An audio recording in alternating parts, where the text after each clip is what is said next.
Aloha, greetings, beautiful ohana, satsang, namaste. Infinite cosmic love, light, and blessings to all of you. I know who I am in truth. I know what I am in truth.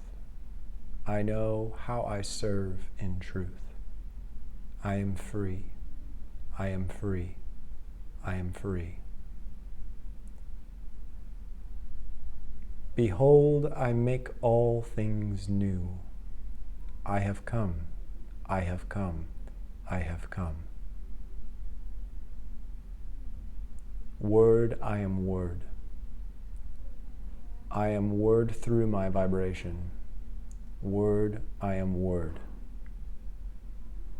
I am word through my body. Word, I am word.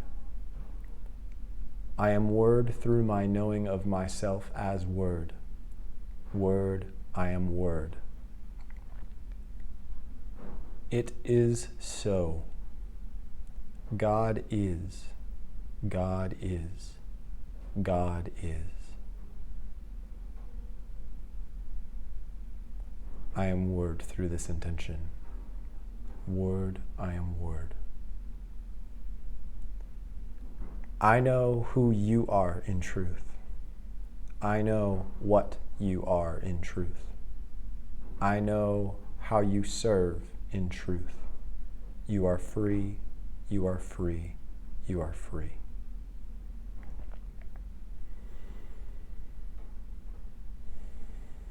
I thank you for your presence. I'm delighted to be here with all of you.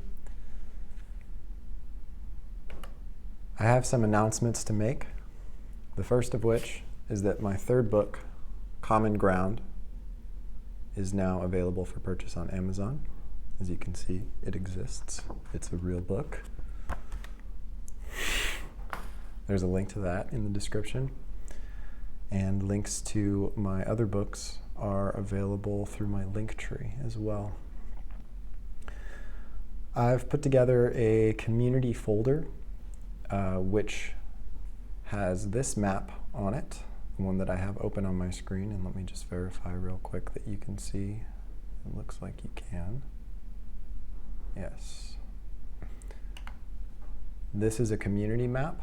This is a basic operational map relating the systems and, well, mostly just the systems that are the core components of a community as I envision it, with principles of truth in its foundation. And within the community folder, which I have provided a link to, you can access these maps either in the XMind workbook form or in a PDF form. So there's that one. And then there is also Milkshake, which is what I call my teachings in their totality. It's sort of a play on moksha, which is a Sanskrit word for liberation. And essentially, my practically spiritual teachings are centered around liberation. And that's what this map is. That is also available in the community folder in the XMind workbook and in a PDF form. I'm also changing the format of the show. As you can tell, now you can see my screen as well as me. And I am finding more and more that it's really not all that important that you see me. But until I feel that it's prudent to change that, I'll have the videos include me speaking as well as what I'm presenting on my screen. And in this episode and in subsequent episodes, I will be using maps so that we stay on track, because I, like many people, have something of a proclivity for going off on platitudes. So in order to mitigate the possibility of that happening, I'll be using maps similar to this one for subsequent episodes. And I'll make those maps available in the community folder under their own designation, in the XMind workbook format as well as a PDF format. So this episode is going to be focused on sin. And it may be so that if the video runs for longer than I would like, then I'll break this episode up into parts. But if it does not run long and stays within a reasonable time frame, then we'll keep it all as one episode. And I think that will be feasible because of this map that I've created. It'll help keep us on track. So before we jump into it, I would like to reiterate something that I've already articulated in previous episodes, which is that I'm not in a position to be prescribing how you should behave, how you should think or feel or act. However, through my own direct experiences and the experiments I've conducted, what I have come to find is that there are codes of conduct, guidelines, if you will, that are in alignment with who we are in truth. And there are ways of being, thought patterns, emotional tendencies, and behavioral tendencies that are maligned or maligned with the true self. That is, thought patterns, emotional tendencies, and behavioral tendencies that arise from identification with the small self, the personality construct, the ego, the personhood, which is an identity based in lies, such as fear, separation, and limitation.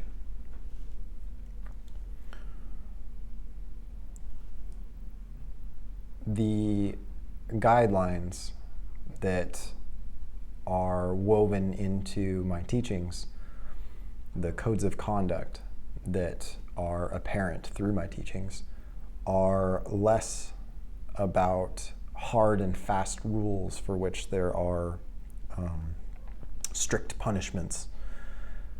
Rather, they're guidelines to maintain physical, mental, and spiritual hygiene so as to facilitate alignment with the divine self.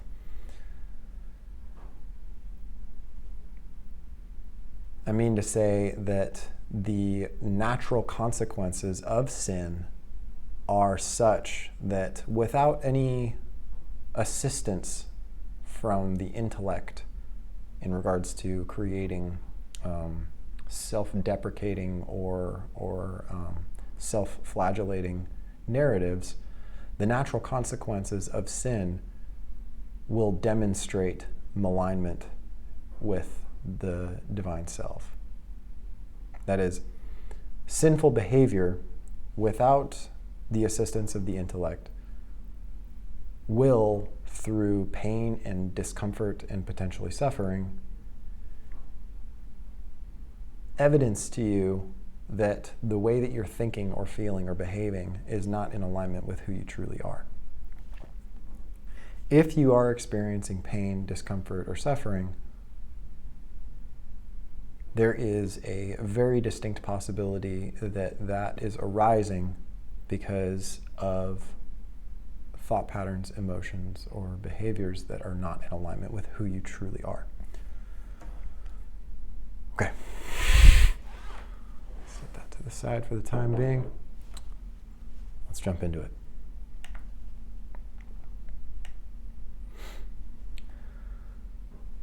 Sin is not about punishment. The only punishment that you ever have is by believing something or making agreements within yourself that imply that you deserve punishment. There's no dude in the sky who's waiting to give you a spanking for being naughty.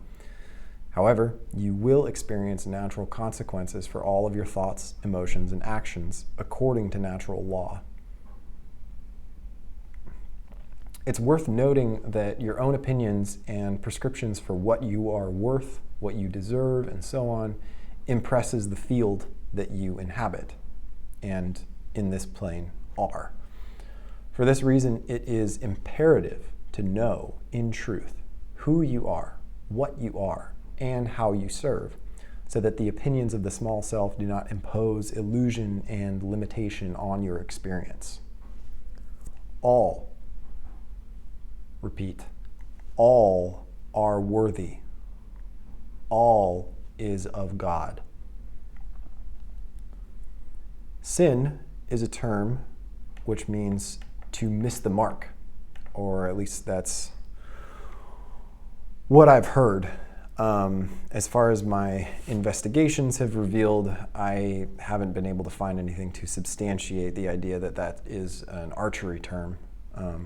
But it's a fitting way to look at it, because the definition of sin as to miss the mark illustrates the point of this teaching. Sin is not a crime necessarily. A crime occurs when one party causes harm to another party. If there is no victim, there is no crime. Sin is being off target. Creation is designed in such a way as to demonstrate to you through the aesthetic or the vibe of your experience where you are positioned in relation to natural law. That is, if you are lying to yourself in some way, if you are claiming fear, separation, or limitation, condemning yourself or others and things of that nature, then you will experience discomfort, pain, and or suffering. And this isn't punishment. The discomfort, the pain, or the suffering serves to demonstrate to you your malignment with truth in thought, emotion, or behavior. Now, this doesn't mean that you are lying to yourself any time that you experience pain or discomfort. It is true that the phenomenon of pain apparently occurs when we stub our toe or burn ourselves. But the psychological and emotional response to the pain that implies fear, separation, or limitation is a lie. You're not a bad person for stubbing your toe. You're not clumsy or stupid. The occurrence does not define you. The occurrences are as they are in truth, according to law. And you always have the choice as to how you attend to each one, how you respond, either from the higher octave, the lower octave, and everywhere in between. Sin is to meet the circumstances of your experience with the claims of the small self, from the purview of the small self. Truth is to lift all circumstances to the level of the divine self and attend to them accordingly, whether that means acknowledging, responding, releasing, and or some other means. The small self thinks. The true self knows. What we are aiming at in order to experience the fullness of joy in service, what one could say is to know God, to grok, or simply bliss, is perfect alignment to and with natural law. And part and parcel with that, the truth of who you are. There may be, for those who were born and raised in the Matrix, which is most of us at the time that I'm recording this, there is a discrepancy between what we think is best and what we've been trained to do, which is informed by cultural and social programming. A discrepancy between that and doing our best at what feels right or resonates with truth in our hridayam, in which the laws of nature are written. Your hridayam is Sanskrit for heart. That discrepancy is sin. That's missing the mark. If you imagine infinite intelligence as a straight line, then sin could be imagined as a sine wave, which is superimposed upon that line. The higher the frequency of the wave, the more aligned with the line that it is. And at the highest frequency, the wave becomes a straight line. For this reason, it's worth noting the similarity between the word sin and the word sine. And before we dive into each particular sin, it behooves us to stand in truth as who and what we are, so that we may examine this knowledge from the purview of the true self, rather than muck about in the prison that is exclusive identification with the personality structure. You are not the personality. You are the divine self, expressing as what you are and how you serve. Here we go. You may speak these words if you choose.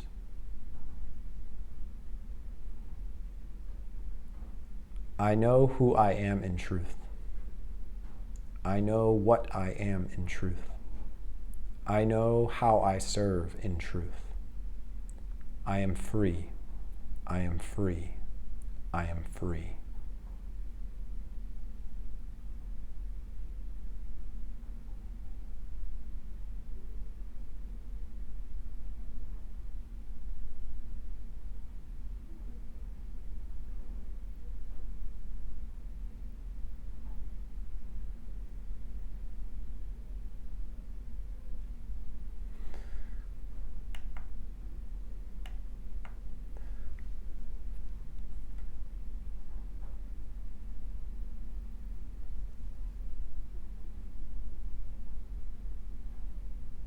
So we're at 18 minutes now.